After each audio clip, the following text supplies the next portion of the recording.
എല്ലാവർക്കും ലിജോസ് വേൾഡിൻ്റെ പുതിയൊരു വീഡിയോയിലേക്ക് സ്വാഗതം. ഞാൻ ഈ പറയുന്ന രീതിക്ക് 2 ടൈപ്പ് വേദനകളും അതുപോലെ ഈ പറയുന്ന രീതിക്ക് നിങ്ങൾക്ക് പറയുന്ന ഭാഗത്തെ ചൊറിച്ചിലും അനുഭവപ്പെടുന്നുണ്ടെങ്കിൽ അതിനർത്ഥം പ്രഗ്നൻസി പോസിറ്റീവ് ആയെന്നുള്ളതാണ് കേട്ടോ. അപ്പോൾ അതെന്തൊക്കെയാണ് ആ ബുദ്ധിമുട്ടുകളെന്ന് നമുക്ക് നോക്കാം. വീഡിയോ നമുക്ക് സ്റ്റാർട്ട് ചെയ്യാം കേട്ടോ. ഈ 3 വേദനകളും നമുക്ക് അനുഭവപ്പെടുന്നത് നമ്മുടെ വയറിലാണ്. ഈ വയറിൽ ഇംപ്ലാന്റേഷൻ നടക്കുന്നതിന്റെ ഭാഗമായിട്ട് ഒരുപാട് മാറ്റങ്ങൾ ഉണ്ടാവുന്നത് കൊണ്ടാണ് നിങ്ങൾക്ക് ഇത്തരത്തിലുള്ള വേദനയും അതുപോലെ ചൊറിച്ചിലുമൊക്കെ വയറിൽ അനുഭവപ്പെടുന്നത് കേട്ടോ. ഈ 3 ലക്ഷണങ്ങളും നിങ്ങൾക്ക് മാറി മാറി വരുന്നുണ്ടെങ്കിൽ നിങ്ങൾ ഉടനെ തന്നെ പ്രഗ്നൻസി ടെസ്റ്റ് ചെയ്ത് നോക്കണം. കാരണം എന്താണെന്ന് വെച്ച് കഴിഞ്ഞാൽ പോസിറ്റീവ് ആകാനായിട്ട് ചാൻസ് ഉണ്ട് കേട്ടോ. ഇതിൽ ഏറ്റവും ആദ്യത്തേതെന്ന് പറയുന്നത് പീരിയഡ്സ് വരാൻ പോകുന്നത് പോലുള്ള വേദനയാണ്. അതുപോലെ തന്നെ നമ്മുടെ വജൈനയിലും ബ്ലഡ് എവിടെയോ കെട്ടിക്കിടക്കുന്നുണ്ട്, അത് ഇങ്ങോട്ടേക്ക് വരുന്നില്ല. അങ്ങനെയുള്ള തരത്തിലുള്ള ഒരു വേദനയും അനുഭവപ്പെടുന്നു. ഇതെന്തുകൊണ്ടാണ് ഉണ്ടാകുന്നതെന്ന് നമുക്ക് നോക്കാം. ഞാൻ ഉൾപ്പെടെ ഒരുപാട് പേർക്ക് പ്രഗ്നൻസിയുടെ ആദ്യത്തെ സമയങ്ങളിൽ ഉണ്ടായിട്ടുള്ള ഒരു അസ്വസ്ഥതയാണിത്. കാരണം നമ്മുടെ യൂട്രസ് എക്സ്പാൻഡ് ആവാനായിട്ട് തുടങ്ങുമ്പോഴേക്കും മസിൽസ് അവിടെ സ്ട്രെച്ച് ആകാനായിട്ട് തുടങ്ങുന്നു. ഇനി നമുക്ക് പീരിയഡ്സ് വരുന്ന സമയത്ത് മസിൽസിന് അവിടെ കോൺട്രാക്ഷൻസ് ഉണ്ടാവുന്നു. ഇത് രണ്ടും സംഭവിക്കുമ്പോഴേക്കും നമുക്കുണ്ടാവുന്ന വേദന ഏകദേശം ഒരേപോലെ തന്നെയായിരിക്കും. പീരിയഡ്സിന്റെ ഫസ്റ്റ് ഡേ, അതായത് ആ ബ്ലീഡിങ് തുടങ്ങുന്ന ദിവസം, ആ സ്പോട്ടിങ് നമുക്ക് കണ്ടു തുടങ്ങുന്ന ദിവസം ഉണ്ടാകുന്ന വളരെ ചെറിയൊരു വേദന ഉണ്ടാവുമല്ലോ, ഇത് പീരിയഡ്സിന്റെ ആണെന്ന് നമുക്കറിയാം. അങ്ങനെയുള്ള രീതിക്ക്, അതായത് നമ്മൾ നോക്കുന്നതിന് മുൻപ് തന്നെ വേദന വരുന്നുണ്ട്, പീരിയഡ്സ് ആവാറായി അല്ലെങ്കിൽ പീരിയഡ്സ് ആയി എന്ന് നമ്മൾ ഊഹിക്കുന്ന തരത്തിലുള്ള ഒരു വേദനയുണ്ടല്ലോ, ഈ വേദനയായിരിക്കും നിങ്ങൾക്ക് റെക്കറന്റ് ആയിട്ട്, അതായത് തുടർച്ചയായിട്ട് പ്രഗ്നൻസി പോസിറ്റീവ് ആകുമ്പോഴേക്കും ഉണ്ടാവുന്നത്. അതുപോലെ തന്നെ വജൈനയിലും നമുക്ക് അതുപോലെയുള്ള സെൻസേഷൻ ആയിരിക്കും. ചോര വരുന്നുണ്ട് അല്ലെങ്കിൽ ചോര പോകുന്നതിന് മുൻപ് നമുക്കുണ്ടാവുന്ന വജൈനയിൽ ഉണ്ടാവുന്ന ഒരു വേദന ഉണ്ടാവുമല്ലോ, അതിന്റെ ആ ഒരു പോർഷനിലൊക്കെ ഇങ്ങനെയുള്ളൊരു വേദനയായിരിക്കും നിങ്ങൾക്ക് അവിടെ പ്രഗ്നൻസി പോസിറ്റീവ് ആകുമ്പോഴേക്കും അനുഭവപ്പെടുന്നത് കേട്ടോ. ഈ ഒരു വേദന നിങ്ങൾക്ക് തുടർച്ചയായിട്ട് വരുന്നുണ്ട്, പക്ഷെ ബ്ലീഡിങ് ഒട്ടും തന്നെ ആകുന്നില്ലെങ്കിൽ മസ്റ്റായിട്ട് നിങ്ങൾ പ്രഗ്നൻസി ടെസ്റ്റ് ചെയ്ത് നോക്കണം. കാരണം പോസിറ്റീവ് ആകാനായിട്ട് ചാൻസ് ഉണ്ട് കേട്ടോ.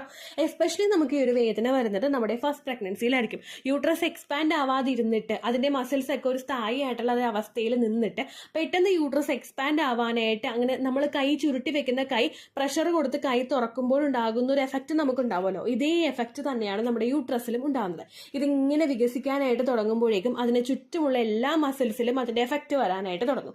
അപ്പോഴാണ് നമുക്ക് ഇങ്ങനെ പീരിയഡ്സ് ആകുന്നത് പോലുള്ള വേദന വരുന്നത് കേട്ടോ. നിങ്ങൾ മസ്റ്റായിട്ട് ഒരു കാര്യം ശ്രദ്ധിക്കണം. ഇത്തരത്തിലുള്ള വേദന വന്നിട്ട് നിങ്ങൾക്ക് ബ്ലീഡിങ് വരുന്നില്ലെങ്കിൽ പീരിയഡ്സ് ആകാൻ വേണ്ടിയിട്ടാണ്, അല്ലെങ്കിൽ പീരിയഡ്സ് കൊണ്ടാണ് ഇങ്ങനെ വന്നത്, അല്ലെങ്കിൽ പ്രിമെൻസ്ട്രൽ സിംറ്റം ആയിട്ടാണ് ഇങ്ങനെ വന്നതെന്ന് വിചാരിച്ചിട്ട് നേരത്തെ ഡോക്ടർ പീരിയഡ്സ് ഇൻഡ്യൂസ് ചെയ്യാൻ വേണ്ടിയിട്ട് എന്തെങ്കിലും മെഡിസിൻ നിങ്ങൾക്ക് തന്നിട്ടുണ്ടെങ്കിൽ അതൊന്നും നിങ്ങളെടുത്ത് കഴിക്കരുത്. ഉലുവാവെള്ളം കുടിക്കരുത്, ഇഞ്ചി വെള്ളം കുടിക്കരുത്. അതുപോലെ പീരിയഡ്സ് ഇൻഡ്യൂസ് ചെയ്യാൻ വേണ്ടിയിട്ടുള്ള ഹെവി ആയിട്ടുള്ള വർക്കൗട്ട്സോ ഫിസിക്കൽ കോൺടാക്റ്റോ ഒന്നും നിങ്ങൾ ചെയ്യാനായിട്ട് പാടില്ല കേട്ടോ. കാരണം പ്രഗ്നൻസി ആകുമ്പോഴും നമുക്കിതുണ്ടാകും. അതിൽ അനുഭവപ്പെട്ട ഒരാളാണ് ഞാൻ, അതുകൊണ്ടാണ് ഇത്രയും കാര്യമായിട്ട് പറയുന്നത് കേട്ടോ. രണ്ടാമത്തേതെന്ന് പറയുന്നത് നമുക്കുണ്ടാവുന്ന ചൊറിച്ചിലാണ്. ഈ ചൊറിച്ചിൽ നമുക്ക് ഏറ്റവും അധികം അനുഭവപ്പെടുന്നത് നമ്മുടെ ഇംപ്ലാന്റേഷൻ നടന്ന ആ ഒരു പോർഷനിലായിരിക്കും. കാരണം ഇപ്പോൾ നിങ്ങൾക്ക് ഓവുലേഷൻ നടന്നത് ലെഫ്റ്റ് ഭാഗത്തുനിന്നാണെങ്കിൽ ഇംപ്ലാന്റേഷൻ നടക്കാനായിട്ടും കൂടുതൽ ചാൻസ് നമ്മുടെ ലെഫ്റ്റ് ഭാഗത്താണ്. റൈറ്റ് ഭാഗത്ത് ഉണ്ടാവില്ല എന്നല്ല, ഏതെങ്കിലും നമ്മുടെ പൊക്കിളിന് ഇടതുവശത്തോ വലതുവശത്തോട്ടോ ആയിരിക്കും നമുക്ക് ഏറ്റവും ആദ്യം ഈ ചൊറിച്ചിൽ അനുഭവപ്പെടുന്നത് കേട്ടോ. യൂട്രസ് അങ്ങോട്ട് എക്സ്പാൻഡ് ആവാനായിട്ട് തുടങ്ങുമ്പോഴേക്കും നമ്മൾ ഒരുപാട് വയറ് ചാടിയിട്ടുള്ള ഒരാളൊന്നും അല്ലെങ്കിൽ നമ്മുടെ ആ ഒരു വയറ് വികസിക്കാനായിട്ട് തുടങ്ങുമല്ലോ. വികസിക്കാൻ തുടങ്ങുന്നതിനനുസരിച്ചിട്ട് നമ്മുടെ സ്കിന്ന് സ്ട്രെച്ച് ആകാനായിട്ട് തുടങ്ങും, സ്കിന്ന് ഡ്രൈ ആവാനായിട്ട് തുടങ്ങും. ഈ ഡ്രൈനെസ് നമുക്ക് കൂടി വരുമ്പോഴേക്കും നമുക്ക് ആ ഭാഗങ്ങളിലൊക്കെ നല്ലതുപോലെ ചൊറിച്ചിൽ അനുഭവപ്പെടും. ഇത് ഏതെങ്കിലും ഒരു വശത്തായിരിക്കും ഏറ്റവും ആദ്യം അനുഭവപ്പെടുന്നത് കേട്ടോ. നേരത്തെ പറഞ്ഞത് പോലെ പൊക്കിളിന്റെ നേരെ ലെഫ്റ്റ് ഭാഗത്തോ റൈറ്റ് ഭാഗത്തോ ആയിരിക്കും നിങ്ങൾക്ക് ഇത്തരത്തിൽ വേദന അനുഭവപ്പെടുന്നത്. ഇതുപോലെ വേദന ഉണ്ടാകുന്ന സമയത്ത് ഒരുപാട് നിങ്ങൾ കൈനകം വെച്ചിട്ട് നിങ്ങൾ മാന്തുകയാണെങ്കിൽ ഭാവിയിൽ നിങ്ങൾക്ക് സ്ട്രെച്ച് മാർക്സ് ഉണ്ടാവാനായിട്ട്, അതായത് വയറിൽ ഒരുപാട് ഇങ്ങനെ വര പോലെയുള്ള പാടുകൾ ഉണ്ടാവാനായിട്ട് ചാൻസ് ഉണ്ട്. അത് അവോയ്ഡ് ചെയ്യാൻ വേണ്ടിയിട്ട് നിങ്ങൾക്ക് ഇച്ചിങ് കൂടുതലായിട്ട് വരുന്നുണ്ടെങ്കിൽ കോക്കനട്ട് ഓയിലോ അല്ലെങ്കിൽ മറ്റേതെങ്കിലും മോയ്സ്ചറൈസറോ നിങ്ങൾ അപ്ലൈ ചെയ്യാനായിട്ട് ശ്രദ്ധിക്കുക. സ്കിന്ന് ഡ്രൈ ആകുന്നത് കൊണ്ടാണ് ഇങ്ങനെ ഉണ്ടാകുന്നത്. അപ്പോൾ സ്കിന്നിനെ കുറച്ചൊന്ന് ഓയിലി ആക്കാൻ വേണ്ടിയിട്ട് ഒന്ന് നറിഷ് ചെയ്യാൻ വേണ്ടിയിട്ടുള്ള കാര്യങ്ങൾ നമ്മൾ ചെയ്യാം കേട്ടോ. അതല്ലാതെ കൂടുതലായിട്ട് മാന്തുന്നത് ശരീരത്തിന് നല്ലതല്ല.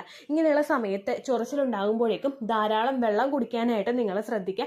എപ്പോഴും ഹൈഡ്രേറ്റഡ് ആയിട്ട് ഇരിക്കുന്നത് നമ്മുടെ സ്കിന്ന് ഡ്രൈ ആകുന്നതിനെ ഒരു പരിധി വരെ കുറയ്ക്കുന്നതിന് വേണ്ടിയിട്ട് സഹായിക്കും കേട്ടോ. അപ്പോൾ ഇതും ഒരുപാട് പേർക്ക് ഉണ്ടാകുന്ന പ്രഗ്നൻസി ലക്ഷണമാണ്. നിങ്ങൾക്ക് കാണുന്നുണ്ടെങ്കിൽ നിങ്ങൾ മസ്റ്റായിട്ട് പ്രഗ്നൻസി ടെസ്റ്റ് ചെയ്ത് നോക്കണം കേട്ടോ. അടുത്ത ബുദ്ധിമുട്ടെന്ന് പറയുന്നത് നമ്മുടെ ലോവർ പോർഷനിൽ ഒരു ഹെവിനെസ് ഫീൽ ചെയ്യുന്നതാണ്. നമ്മുടെ പൊക്കിളിന് മുകളിൽ പൊക്കിളിലോട്ടുള്ള പോർഷനിലല്ല, പൊക്കിളിൻ്റെ നേരെ താഴെയുള്ള പോർഷനിൽ എന്തോ അവിടെ ഒരു ഭാരം കയറ്റി വെച്ചിട്ടുണ്ടല്ലോ, അങ്ങനെയുള്ള രീതിക്കായിരിക്കും നമുക്ക് വേദന അനുഭവപ്പെടുന്നത് കേട്ടോ.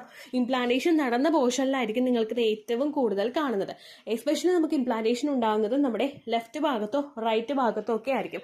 അതുകൊണ്ട് ആ പോർഷനിൽ മിഡിലായിട്ടുള്ള അല്ലെങ്കിൽ നമ്മുടെ ആ ഒരു അരക്കെട്ടിന് നേരെ അടുത്തായിട്ടുള്ള ഒരു പോർഷനിൽ എന്തോ ഭയങ്കര ഒരു ഹെവിനെസ് നമുക്ക് ഫീൽ ചെയ്യും. കാരണം കുഞ്ഞവിടെ വളരാനായിട്ട് തുടങ്ങി, ഒരു ഭ്രൂണം അവിടെ ജനിച്ചത് വളർന്നു തുടങ്ങുമ്പോഴേക്കും അതിൻ്റെ ഒരു വലിപ്പം വെക്കുന്നതിൻ്റെ ഭാഗമായിട്ടാണ് നിങ്ങൾക്ക് ആ ഒരു പോർഷനിൽ നല്ലതുപോലെ ഹെവിനെസ് അനുഭവപ്പെടുന്നത് കേട്ടോ. നമ്മളൊന്ന് തൊട്ട് നോക്കിക്കഴിഞ്ഞാൽ എന്തോ അവിടെ ഉണ്ടല്ലോ എന്നുള്ളൊരു സെൻസേഷൻ. നമ്മളൊന്ന് തൊട്ട് നോക്കിയെന്ന് വിചാരിച്ചിട്ടോ ഒന്ന് അമർത്തി തൊട്ട് നോക്കിയെന്ന് വിചാരിച്ചിട്ടോ നമ്മുടെ കുഞ്ഞിനൊന്നും പറ്റില്ല കേട്ടോ. അത് ഓർത്ത് ആരും വിഷമിക്കേണ്ട എന്ന് പറയുന്നത് കൊണ്ട് അർത്ഥം ഉദ്ദേശിക്കുന്നത് എന്നാൽ അമർത്തി അമർത്തി തൊട്ട് നോക്കാം എന്നല്ല. കാരണം നമ്മളിപ്പോൾ പ്രഗ്നൻസി ആയോ ഹെവിനെസ് ഉണ്ടോ എന്ന് അറിയാൻ വേണ്ടിയിട്ട് അമർത്തി അമർത്തി അവിടെ തൊട്ട് നോക്കിക്കഴിഞ്ഞാൽ നമ്മുടെ വയറ് കൂടുതലും നീര് വീഴാനായിട്ട് ചാൻസ് ഉണ്ട്. കാരണം അവിടെ ഒരു പ്രോസസ്സ് നടന്നുകൊണ്ടിരിക്കുകയാണ്, ഹോർമോൺ ചേഞ്ചസ് ഉണ്ടായിക്കൊണ്ടിരിക്കുകയാണ്. ആ സമയത്ത് നമ്മൾ വയറ് നീര് വീഴുന്നുണ്ടോ എന്ന് അറിയാൻ വേണ്ടിയിട്ട് അപ്പോൾ തൊട്ട് നോക്കുകയാണെങ്കിൽ വയറ് ഹെവിനെസ് ഉണ്ടോ എന്ന് അറിയാൻ വേണ്ടിയിട്ട് അപ്പോഴായിട്ട് തൊട്ട് നോക്കുകയാണെങ്കിൽ നമുക്ക് അവിടെ വയറ് നീര് വീഴാനായിട്ടുള്ള ചാൻസസ് കൂടുതലാണ്. അപ്പം മറ്റുള്ള ആരോഗ്യ പ്രശ്നങ്ങൾ നമുക്ക് ഉണ്ടാകും, നമുക്ക് നടക്കാൻ പറ്റില്ല, അങ്ങനെയുള്ള സിറ്റുവേഷൻ ഒക്കെ ഉണ്ടാകും. അതുകൊണ്ട് അങ്ങനെ നിങ്ങൾ ഹെവിനെസ് ഉണ്ടോ എന്ന് അറിയാൻ വേണ്ടിയിട്ട് ഇടയ്ക്കിടയ്ക്കായിട്ട് തൊട്ട് നോക്കേണ്ട ആവശ്യമൊന്നും ഇല്ല കേട്ടോ. ഇത്രയും മാറ്റം കൂടാതെ 10ലധികം വയറിൽ നമുക്ക് ചേഞ്ചസ് ഉണ്ടാവുന്നുണ്ട്. അതിനെ പറ്റിയിട്ട് ഓൾറെഡി ഒരു വീഡിയോ ചെയ്തിട്ടുണ്ട്. 10 early pregnancy stomach changes in റിജോസ് വേൾഡ് എന്ന് നിങ്ങൾ ഗൂഗിളിൻ്റെ സെർച്ച് ബാറിൽ ടൈപ്പ് ചെയ്യുകയാണെങ്കിൽ നിങ്ങൾക്ക് ആ വീഡിയോസ് ലഭിക്കുന്നതായിരിക്കും. കുഞ്ഞു വളരുന്നത് വയറിലായതുകൊണ്ട് തന്നെ മെജോറിറ്റി മാറ്റങ്ങളും നമുക്ക് വയറിൽ ഫീൽ ചെയ്യാനായിട്ട് പറ്റും. വയറിൽ നമുക്ക് വേദന ഉണ്ടാകും, കുത്തുന്നത് പോലുള്ള വേദന ഉണ്ടാകും, കൊളുത്തി പിടിക്കുന്നത് പോലുള്ള വേദന ഉണ്ടാകും. ഇതൊക്കെ റെക്കറൻ്റ് ആയിട്ട് ഉണ്ടാകുന്നുണ്ടെങ്കിൽ എക്സ്പെക്റ്റഡ് പീരിയഡ് ഡേറ്റ് മിസ്സായതിനു ശേഷം 5 ദിവസമെങ്കിലും കഴിഞ്ഞിട്ട് രാവിലെ ആദ്യത്തെ യൂറിൻ എടുത്ത് നിങ്ങൾ പ്രഗ്നൻസി ടെസ്റ്റ് ചെയ്ത് നോക്കുക കേട്ടോ. അതിന് മുൻപ് നിങ്ങൾ യൂറിൻ എടുത്തു കഴിഞ്ഞാൽ നിങ്ങളുടെ ശരീരത്തിൽ ആ പ്രഗ്നൻസി HCG ഡിറ്റക്ട് ചെയ്യാൻ പാകത്തിനുള്ള ഹോർമോൺ അവിടെ ഇല്ല എങ്കിൽ നിങ്ങൾക്ക് നെഗറ്റീവ് റിസൾട്ട് കിട്ടാനായിട്ട് ചാൻസ് ഉണ്ട്, അല്ലെങ്കിൽ ഫെയിൻറ്റ് ലൈൻ കിട്ടാനായിട്ട് ചാൻസ് ഉണ്ട്. അത് ഒഴിവാക്കാൻ വേണ്ടിയിട്ട് 5 ദിവസമെങ്കിലും നിങ്ങൾ കുറഞ്ഞത് വെയിറ്റ് ചെയ്യുക. ദെൻ രാവിലെ ആദ്യത്തെ യൂറിൻ എടുത്തിട്ട് നിങ്ങൾ പ്രഗ്നൻസി ടെസ്റ്റ് ചെയ്ത് നോക്കുക കേട്ടോ. വേറെ ഏതെങ്കിലും ഹോം മെയ്ഡ് ആയിട്ടുള്ള രീതിക്ക് നിങ്ങൾ പ്രഗ്നൻസി ടെസ്റ്റ് കിറ്റ് യൂസ് ചെയ്യുന്നുണ്ടെങ്കിൽ ഒരിക്കലും അതിനെ 100% നിങ്ങൾ ട്രസ്റ്റ് ചെയ്യാതിരിക്കുക. നിങ്ങൾ എപ്പോഴും മെഡിക്കൽ സ്റ്റോറിൽ നിന്ന് മേടിച്ചിട്ടുള്ള പ്രഗ്നൻസി ടെസ്റ്റ് കിറ്റ് ഉപയോഗിച്ചിട്ട് തന്നെ പ്രഗ്നൻസി ടെസ്റ്റ് ചെയ്ത് നോക്കുക കേട്ടോ. ഇത്രയേ ഉള്ളൂ വീഡിയോ. യൂസ്ഫുൾ ആയി കാണുമെന്ന് വിശ്വസിക്കുന്നു. യൂസ്ഫുൾ ആവുന്നുണ്ടെങ്കിൽ ലൈക്ക് ചെയ്യുക, ഫ്രണ്ട്സിനൊക്കെ ഷെയർ ചെയ്ത് കൊടുക്കുക കേട്ടോ. എന്തെങ്കിലും സംശയം ഉണ്ടെങ്കിൽ നിങ്ങൾ കമൻസിൽ ചോദിക്കുക. പണ്ടത്തെ വീഡിയോയ്ക്ക് കമൻസ് ഇടുന്നവർക്ക് റിപ്ലൈ ലഭിക്കുന്നില്ലെങ്കിൽ ലേറ്റസ്റ്റ് ആയിട്ട് ഞാൻ ഏത് വീഡിയോ ആണോ അപ്ലോഡ് ചെയ്യുന്നത് അതിന് താഴെ കമൻറ്റ് ഒന്ന് കോപ്പി പേസ്റ്റ് ചെയ്യാനായിട്ട് ശ്രദ്ധിക്കുക കേട്ടോ. അതുപോലെ ഓവുലേഷൻ ഡേറ്റ് കാൽക്കുലേറ്റ് ചെയ്ത് തരാനായിട്ട് റിക്വസ്റ്റ് ചെയ്യുന്ന ആളുകൾ എത്രയാണോ സൈക്കിൾ ലെങ്ത് അത് മെൻഷൻ ചെയ്യാനായിട്ട് ശ്രദ്ധിക്കുക. സൈക്കിൾ ലെങ്ത് എന്നതുകൊണ്ട് ഉദ്ദേശിച്ചത് ഓരോ മാസവും എത്ര ദിവസം കൂടുമ്പോഴാണോ ബ്ലീഡിങ് വരുന്നത് അതാണ് സൈക്കിൾ ലെങ്ത്. കഴിഞ്ഞ മാസം ഒരു 8-ാം തീയതിയാണ് ബ്ലീഡിങ് ആയതെങ്കിൽ ഈ മാസം 6-ാം തീയതിയാണ് ബ്ലീഡിങ് ആയതെങ്കിൽ കഴിഞ്ഞ മാസം 8-ാം തീയതി മുതൽ ഈ മാസം 6-ാം തീയതി വരെ എത്ര ദിവസമുണ്ടോ അത് കാലണ്ടറിൽ എണ്ണി തിട്ടപ്പെടുന്നതാണ് നിങ്ങളുടെ സൈക്കിൾ ലെങ്ത്. സൈക്കിൾ ലെങ്ത് നമ്മൾ കൃത്യമായിട്ട് കാൽക്കുലേറ്റ് ചെയ്യുകയാണെങ്കിൽ ഓവുലേഷൻ ഡേറ്റ് എളുപ്പത്തിൽ കണ്ടുപിടിക്കാൻ വേണ്ടിയിട്ട് ഒരുപാട് ആപ്ലിക്കേഷൻസും ഒരുപാട് ഓൺലൈൻ ആയിട്ടുള്ള വെബ്സൈറ്റുകളും ഇന്ന് നമുക്ക് അവൈലബിൾ ആണ്. പ്ലേ സ്റ്റോറിൽ പോയിട്ട് ഓൺലൈൻ ഓവുലേഷൻ ട്രാക്കർ എന്ന് ടൈപ്പ് ചെയ്ത് കഴിഞ്ഞാൽ നിങ്ങൾക്ക് അതുമായിട്ട് ബന്ധപ്പെട്ടിട്ടുള്ള ആപ്ലിക്കേഷൻസ് കിട്ടും. അത് പറ്റുന്നില്ല എങ്കിൽ ഗൂഗിളിൽ പോയിട്ട് ഓൺലൈൻ ഓവുലേഷൻ കാൽക്കുലേറ്റർ എന്ന് ടൈപ്പ് ചെയ്ത് കഴിഞ്ഞാൽ അതുമായിട്ട് ബന്ധപ്പെട്ടിട്ടുള്ള വെബ്സൈറ്റുകൾ നിങ്ങൾക്ക് കിട്ടും.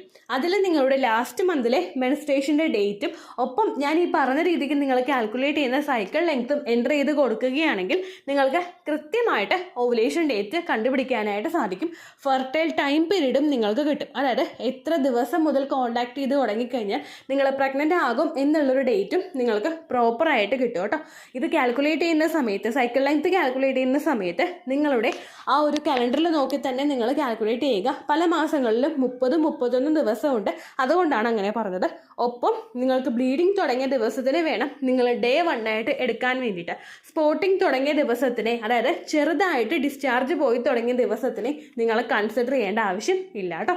അപ്പോൾ ഇത്രയേ ഉള്ളൂ വീഡിയോ. അടുത്തൊരു വീഡിയോ ആയിട്ട് നമുക്ക് വീണ്ടും കാണാം. ബൈ.